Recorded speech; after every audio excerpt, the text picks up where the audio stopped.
All right, welcome back. So today we are going to be going over the 2-month review on this Milwaukee M18 vacuum, the new one that was released a couple months ago. And I actually picked this one up 2 months ago, or just over 2 months ago. And I use this thing every single day detailing cars. And basically I'm just going to show you my review. Has it held up? Does it still work good? And what I think of the product after using it for that long. So, like I said, this is the new M18. This is the 6-gallon single battery vacuum from Milwaukee. I use it every single day. Like I said, you can see how dirty it is. I detail cars with this thing. So this thing will see anything from water, potentially. I try not to use or get water or have it suck up water, but the odd time it does. And it takes a beating. I actually run this thing with an 8 amp hour battery most times, unless it's low on charge. And then we have a couple of 5 amp hours here that can also be run on the thing in case we need it. Most of the time the 8 amp hour actually lasts for as long as we need it to. So what are my thoughts on this thing? Well, let's take a look. Have the wheels held up? Well, they're dirty, but they still work great. These things, they still work great.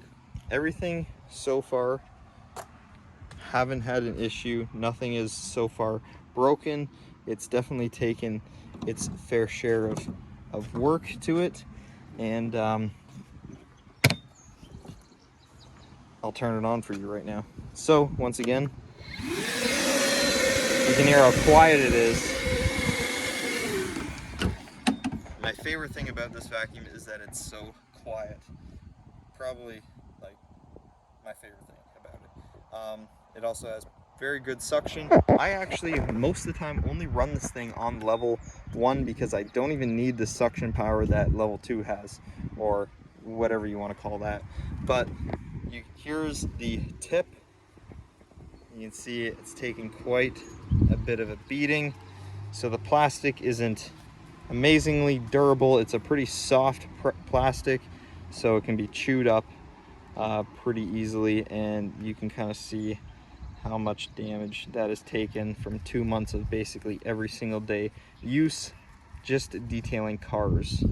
So remember that this is only detailing cars, and the odd time, you know, I vacuum up stuff like that's in here.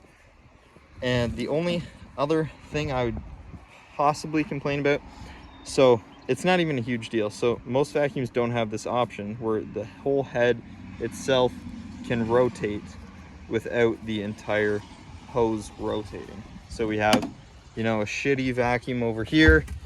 Just kidding, this vacuum actually works great, but it's a lot cheaper. So here's, oh, this one does too. I didn't even realize that. It's not as great, not as smooth, but there's a lot of vacuums out there that don't allow this to rotate. That's what I'm trying to get at. Especially how easily this one rotates. In saying that, when you are vacuuming, a lot of time, this is pretty loose. Like I don't know if you can see that right there. You can see how loose that is on there, that little plastic head. I'm not sure if any of this can be changed out or whatnot, but when you are vacuuming lots of times, there's a lot of suction loss. I wouldn't say a lot, but a very minimal suction loss that comes out of this area, like the entire roundness of this.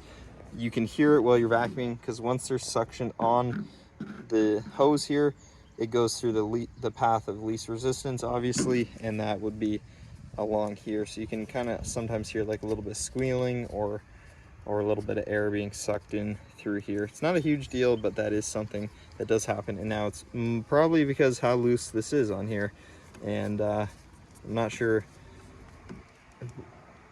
if you can fix that or not, but obviously it's plastic on plastic, so there's nothing too bad there. Again, that's not something I'm too upset about, really. But this is a perfect hose, in my opinion. You know, it's not like a kinkable hose. Like, look at this. You know, you can step on it, you can kick it, you can spit on it or whatever, and there's nothing wrong with it. Let's take this down for a second. question you're probably wondering is, does it roll? Because usually what happens after a vacuum, like you have it for like 2 weeks, it doesn't roll again. Well, there you go, just like walking the dog. Now, oh, I think this one's locked. That's locked. Is this one locked? Make sure that's not locked. What about this one? There we go. So just had them locked up, but you can see it still rolls very well. You know, the wheels on the thing were designed pretty good in my opinion. You got nice rubber wheels, so we roll this thing on gravel all the time, and no issues whatsoever there. So let's get this thing opened up. And actually, something you can put the thing on this side too. Pop this little hose out. You can put it on this side and turn it into a blower if you wanted to. Now, if the vacuum is dirty, it's going to blow dust out of there, but let's pop this off. I haven't cleaned in here in about 2 weeks, I think. No, it's been less than that, maybe a week. But you can see the amount of disgustingness. It smells terrible in there. I should really clean it out. And here's the filter. Now, this filter, before you say anything, I clean that filter out after every 5 cars, I'd say, something like that, either sooner or later. This is the original filter that came with the thing. I have to clean this out again. This is, how many cars did I do with this? That's 4 cars. So that's 4 cars right there of dust captured inside of that filter. And that's the original filter. How I use that to clean that out is I'll either pressure wash that or just take a hose and rinse it out, and then obviously let it dry. And yeah, maybe I should get a new filter, but so far it's been working pretty good just washing it out. So filter lasts so far very long. I've washed it probably 20 times and it does do the job very well in my opinion. So let's close this up. And we'll bring this back up here. So, all in all, what would I say about this vacuum after just over 2 months of owning it in every single day use? Well, I'm going to tell you, I'm still very impressed with the vacuum. I'm impressed with the quality of it still. I'm impressed with the suction of it.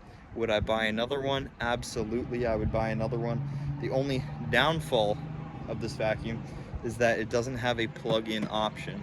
Now, if this thing had an option where you could run a cord from it to it, whatever it may be, and you wanted to run it with a cord, it wouldn't be cordless, it would be corded.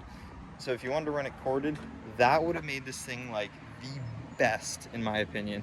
But unfortunately that isn't an option, so you're limited to batteries, purchasing batteries. So keep in mind, you know, this is an expensive setup. So this is, I believe this was $400 for this entire vacuum.